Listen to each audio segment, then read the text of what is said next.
ভিডিওতে কাটা পড়েছে হয়তো। আমি আস্তে আস্তে করে মূলটা ফিল আপ করবো। আপনারাও চেষ্টা করবেন আস্তে আস্তে ফিল আপ করার, কারণ দেখতে পাচ্ছেন চিরুনির মূলটা একটু সরু, যাতে বাইরে পড়ে না যায় ওইদিকে খেয়াল রাখতে হবে। এখানে আমি কিছু ফুল ব্যবহার করব, প্রেসড ফুল। হ্যাঁ, ওই ফুলগুলো ব্যবহার করব। এখন আমি উপরের সাইডটাতে বাকি গ্লাসের মধ্যে আমি যতটুকু ক্লিয়ার রেজিন রেখেছি ওগুলো দিয়ে দিব। ভালোভাবে ফিল আপ করে নিব।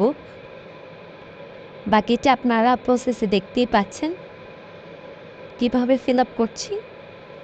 এই যে কিছু ফ্লাওয়ার্স, এখন যখন আমার ফিল আপ করা শেষ, আমরা প্রেসড ফ্লাওয়ারগুলো নিয়ে একটা কাঁচি দিয়ে মাঝখানে কেটে নিব, যেহেতু পুরো ফ্লাওয়ারটা ওখানে